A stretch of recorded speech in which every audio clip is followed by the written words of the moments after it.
Astuces pour maigrir sans effort. Ici Al Kukovic, j'accompagne les femmes qui sont en manque de temps à retrouver la ligne, à perdre du ventre, perdre des cuisses, faire en sorte qu'elles puissent se sentir bien lorsqu'elles se regardent devant le miroir. Aujourd'hui, on va parler d'une astuce plus psychologique. Tu vas voir, ça va être très intéressant, qui va aider d'une part à diminuer les grignotages, mais d'autre part qui va aider à perdre du poids comme ça, naturellement, juste comme ça, en faisant ce petit truc psychologique. J'y viens dans quelques instants, mais avant toute chose, je t'ai mis à disposition juste en dessous, tu peux aller cliquer, c'est une formation qui est offerte de ton côté, qui va t'aider justement à te libérer des grignotages. Si toi tu ressens des fois l'envie d'aller manger comme ça qui te prend le soir à 4 heures quand tu as les enfants et c'est plus fort que toi, que ce soit du chocolat ou de la charcuterie, va voir cette formation, tu vas voir que ça va t'apprendre énormément de choses, ça va t'aider à diminuer, mais en plus de ça, tu vas apprendre beaucoup de choses sur toi.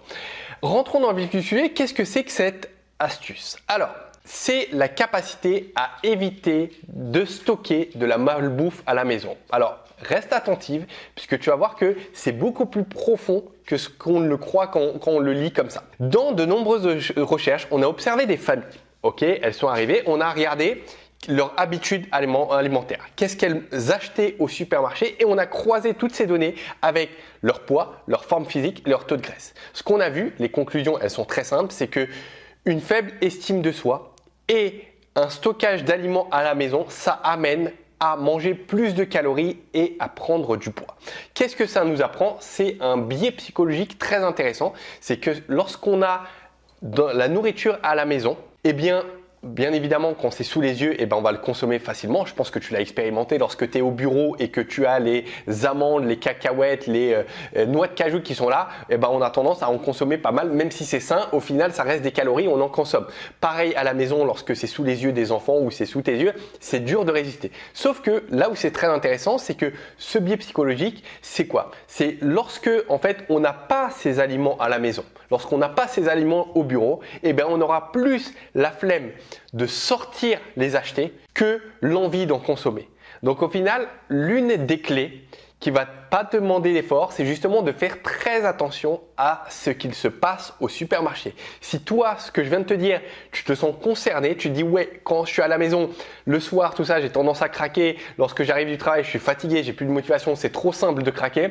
Écoute bien cette vidéo puisque tu vas voir comment ça va t'aider. Donc là, toutes ces études, je te mettrai les liens juste en dessous si tu veux aller observer. Voilà. De même, les sucreries visibles sous les yeux augmentent le nombre de calories consommées. Que faut-il du coup faire et comment faire lorsque on n'est pas seul? Lorsqu'il y a les enfants, le mari, le conjoint, c'est là en fait la difficulté. Puisque quand on est seul, il suffit de se challenger au supermarché et on le fait. Alors, première des choses que tu peux noter de ton côté, vraiment je t'invite à le faire dans un carnet, dans ton téléphone, c'est d'avoir une liste de courses. Parce que là encore, ce qu'on observe, c'est que quand on a une liste de courses, qu'est-ce qui se passe? On passe moins de temps au supermarché. Qui dit moins de temps, on va déjà faire des économies puisqu'on va acheter moins de choses, mais aussi on va acheter moins de choses qui débordent de cette liste. Parce que si on n'a pas de liste, on va se dire « Ah bah tiens, pourquoi pas une petite tablette Milka, elle me fait de l'œil. » Alors que là, on ne perd pas de temps, on va là où on a besoin d'aller dans les rayons qu'il nous faut pour acheter ce qu'il y a indiqué sur la liste. Donc en fait, ce que je t'invite à faire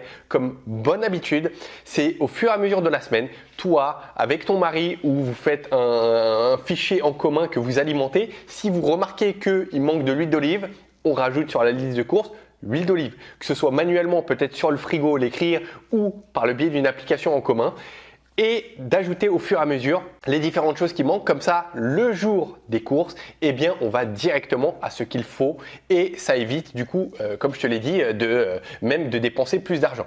Ensuite, autre chose intéressante, c'est de ne pas y aller le ventre vide. Ça aussi, c'est des observations qui sont faites. Plus on y va avec la faim, plus en fait on va acheter n'importe quoi, on va acheter des conneries. Donc vaut mieux être rassasié, y aller par exemple après le déjeuner. Autre chose, ranger les sucreries. Ça c'est une chose importante, comme on l'a vu, si c'est sous les yeux, forcément on va la craquer. Donc si toi c'est difficile, peut-être dire aux enfants oralement, écoutez, choisissez un placard, cachez ça quelque part pour que je ne sache pas où c'est. Si tu ne sais pas où c'est, encore une fois, il faut jouer avec le cerveau. Le cerveau, il va avoir la flemme d'aller soit demander aux enfants, soit aller de fouiller dans les placards où ça se trouve. Si tu ne sais pas, tu vas pas en consommer.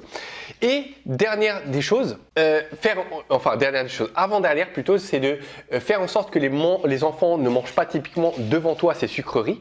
ces confiseries. Donc, par exemple, s'ils rentrent du goûter, leur dire, bon, les enfants, vous savez où se trouvent les brioches, les petits pains au lait, où se trouvent les viennoiseries ou ce qu'ils consomment. Et toi, tu vas dans le bureau, tu sors à l'extérieur, tu vas faire autre chose pour que visuellement, tu ne vois pas ça. Parce que encore une fois, c'est dur de ne pas craquer. Si tu es dans ce cas-là, c'est dur. Moi, je suis comme toi. Si c'est devant moi, il y a quelqu'un qui mange, eh ben forcément, je vais en prendre un petit peu. Et finalement, dernière des choses, c'est d'ailleurs dernièrement ce que l'une des filles en coaching avait fait, c'est qu'elle avait briefé, elle avait coaché ses enfants à justement manger quelque chose de beaucoup plus sain. Et du coup, même si elle était avec eux, eh bien, elle consommait avec eux le petit goûter parce que dans tous les cas, c'est quelque chose qui était sain, bénéfique. Mais voilà, ça demande du temps, tous les enfants ne veulent pas forcément, c'est une autre histoire. Pour récapituler de ton côté, qu'est-ce que tu dois faire après la vidéo? Première des choses importantes, c'est la liste de courses. Avec ton mari, avec ton conjoint, brief-le, parle-lui-en, dis-lui qu'est-ce que tu en penses si on ferait une petite liste de courses en commun, on ferait des économies, je pense que ce serait ok juste avec cet argument, mais en plus de lui dire, voilà, on gagnerait du temps, on mangerait moins de saloperies, on mangerait des choses qui sont saines. On alimente, ça prend pas de temps, on le fait au fur et à mesure et surtout on n'oublie rien en plus puisque des fois ça nous arrive d'oublier. Ensuite, deuxième des choses à faire, si de ton côté c'est plus profond, si tu sais que malgré le fait de faire ça, bah, ça va pas porter ses fruits, si c'est plus profond, s'il y a des émotions, si il y a des choses qui font en sorte de la tristesse, de la solitude, qui font en sorte que ça donne envie d'aller manger, va voir la formation. Clique juste en dessous. Indique ton adresse email, comme ça tu reçois par email cette formation vidéo, tu la consultes, elle dure plus ou moins une vingtaine de minutes. Il y a 5 phases à l'intérieur, ces 5 phases, c'est celles que j'utilise moi-même en coaching avec les filles, on le fait ensemble pour se libérer des grignotages. Si ça se trouve en 5 minutes, ça va être bon. Si ça se trouve, il faudra plus de temps, il faudra travailler. Je ne sais pas où tu en es et qu'est-ce qui est en train de se tramer. Mais va le faire, tu vas voir que ça va être super intéressant pour toi. Je t'ai tout dit. Mets-moi un commentaire juste en dessous pour me dire qu'est-ce que tu penses de cette astuce un peu psychologique. Moi, j'aime bien ce type d'outils comme ça utilisés en ma faveur et prendre tout simplement pour m'accompagner dans certains objectifs. Dis-moi ce que tu en penses, si tu as expérimenté de ton côté. N'oublie pas de mettre un petit pouce bleu pour le référencement de cette vidéo si ça t'a plu tout simplement. Moi, je te dis à très vite dans les futures vidéos sur YouTube, dans les programmes avancés ou dans le groupe privé Facebook. Et d'ici là, lâche rien dans ce que tu fais. Ciao!